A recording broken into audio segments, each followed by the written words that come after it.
Thanks, Chairman, Minister, fellow participants in this wonderful summer school. I'm absolutely delighted to be here with you in this wonderful setting and to have the opportunity to share with you some of my views on current police and law enforcement issues. I'm going to skip the jokes because I'm afraid of the sound man. He's definitely going to cut me off at the end, so I'll skip over that.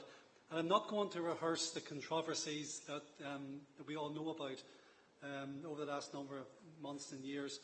What I will try to do is place them in a broader context so that we have a better idea as to what it is we're dealing with. And then I'll go on to consider some of the factors that may be generating the issues.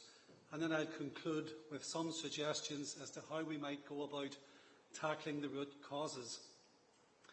So starting first of all with the context, the policing issues that have been capturing the headlines lately aren't peculiar to us today.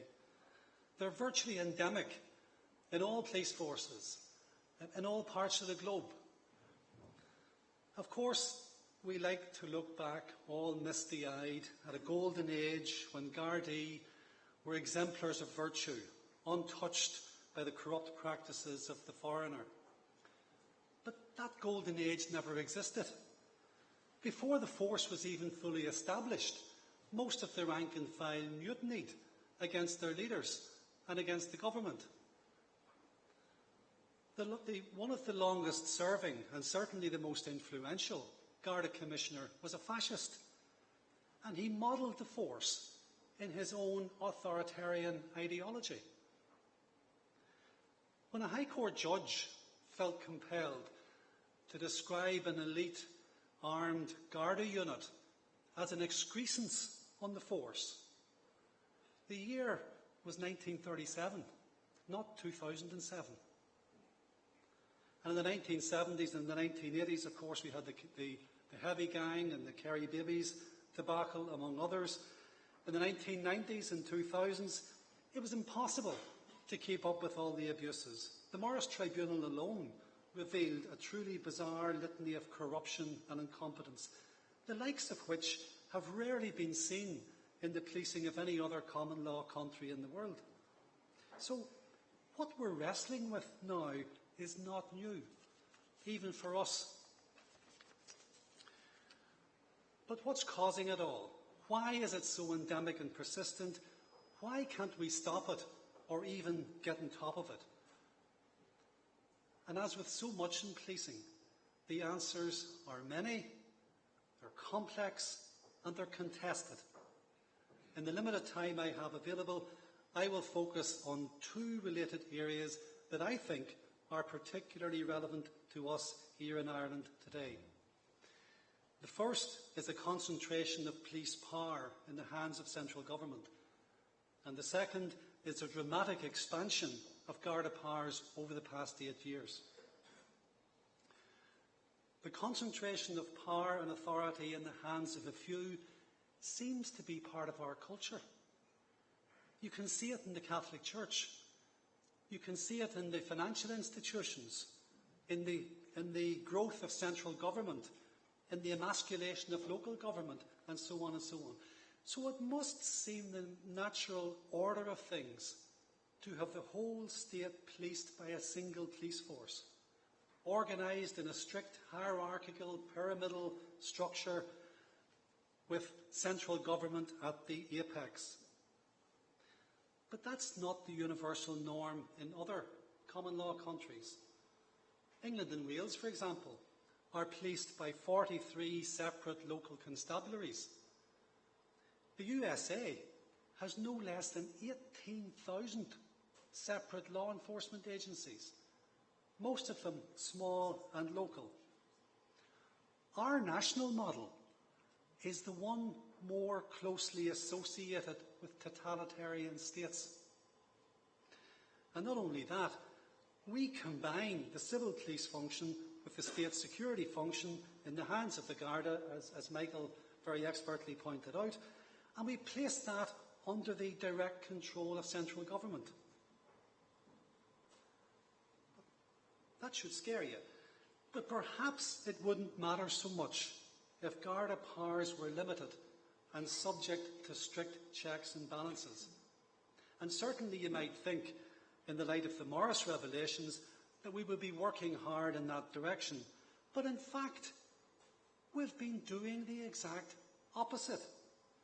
Ever since Morris, we have overdosed on draconian crime control measures, and we're still binging remorselessly. Driven on by certain sections of the media, we have become addicted to criminal legislation as the solution to all of our ills, real and imagined. We're spewing out these measures so fast that it's impossible to subject them to the necessary democratic scrutiny. That should be sufficient in itself to set the alarm bells ringing. But what's even more disturbing is that many of them are so detailed and complex that they're virtually incomprehensible, impenetrable to all but a select or exclusive band of professional experts. That is inconsistent with the basic principle of legality upon which our system of law and democracy is supposed to be based. Keep going in that direction and you'll end up with a regime in which your liberty, privacy, personal and property rights are subject to a regime dependent on what Lord Hailsham, of all people, once referred to as the rule of an elective dictatorship rather than the rule of law. And that's the direction we're going. Despite the lessons of Morris, we're rapidly remodelling our police and criminal justice system into a coercive apparatus of centralised social, political and economic control. Let me highlight just one example.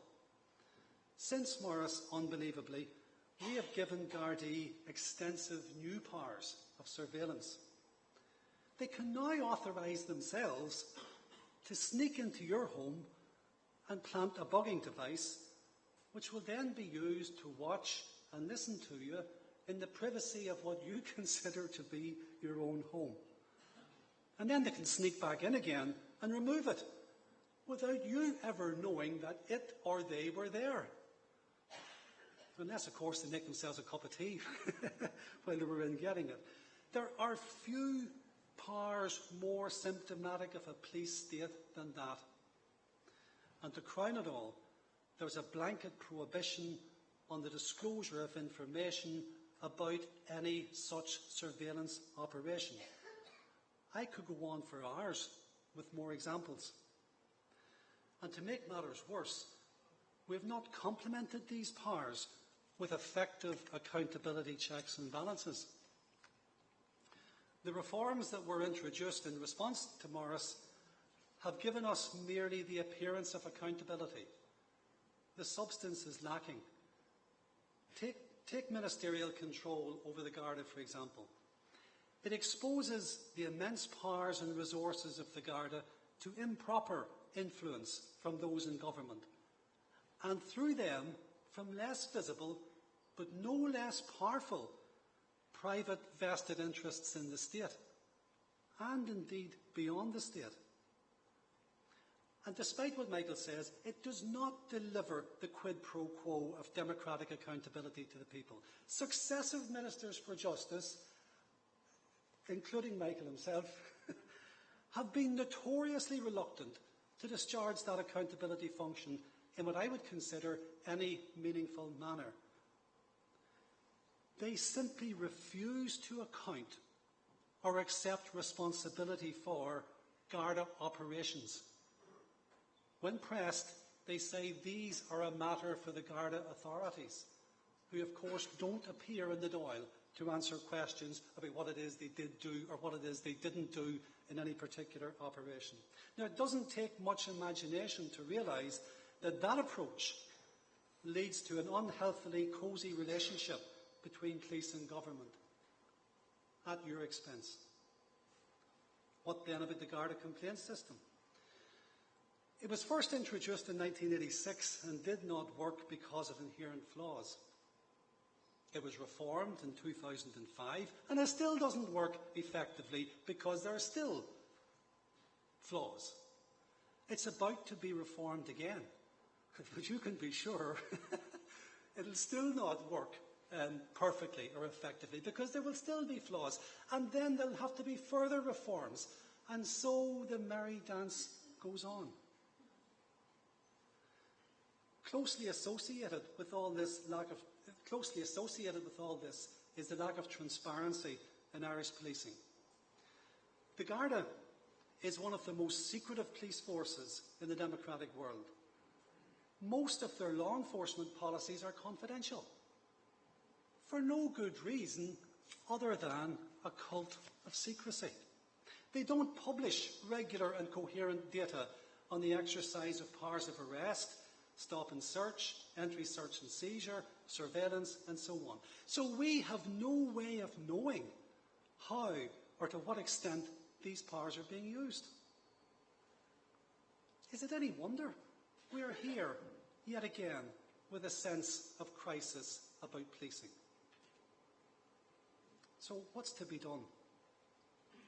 Well, as Michael very powerfully pointed out, much of the attention has focused lately on the need for a Garda authority. And unlike Michael, as he correctly predicted, I agree that that is an essential part of the way forward. And it is encouraging that the government is including it in its reforms. But will it be designed and delivered in the form and substance necessary to do the job that needs to be done? Will it take over the reins of policing from the Department of Justice? Will it be sufficiently independent of government? Will it be sufficiently representative of all relevant groups and interests in society? Will its members have the necessary expertise and commitment to deliver an efficient, effective and accountable police service? Will they have the necessary powers and resources to do so? And the list goes on. This is a very complex subject, and I agree very much with Michael on that. There's no quick fix to this, and there's a lot of dangers lurking in there. And a Garda authority is only one part of the wide-ranging reforms that are needed. As I've already indicated, we urgently need a comprehensive human rights audit of Garda powers. We must limit their capacity for abuse. Yes, we need yet another overhaul of the complaint system, and we need a major injection of transparency into Garda policies and practices. But perhaps most critical of all, we need yet another fundamental overhaul of Garda education and training.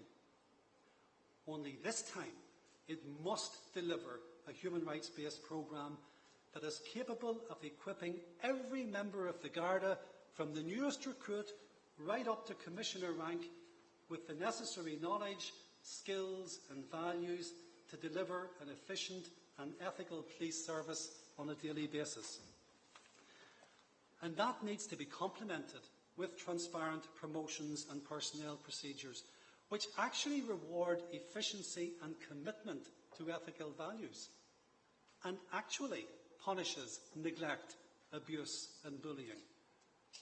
These matters are vital to change internal Garda culture, which is a potent contributor to much of the incompetence and corruption that we have been witnessing. And yes, we must ensure that Gardaí are rewarded appropriately. Policing is the most vital of all public services. It's also one of the most complex and challenging jobs in society. Good policing should be rewarded accordingly. Now, given the range and substance of what needs to be tackled, it is surely not realistic to rely on the Department of Justice or the government of the day to get us from where we are now to where we need to be. The obvious conflicts of interest are sufficient in themselves to make this a non-runner. It is less than 10 years since Michael McDowell introduced the Garda Síochána Act 2005 in response to the Morris revelations. And he claimed then, rightly, that it was the first fundamental reform of Garda governance and accountability structures in the history of the state. But just a couple of months ago, Pat Rabbitte made exactly the same claim for the current government reforms. And the reality, of course, is that the job is too big for piecemeal and limited reforms that are dressed up as comprehensive, fundamental and lasting. What is needed is a comprehensive, considered, evidence-based and forward-looking inquiry into all aspects of policing in this country.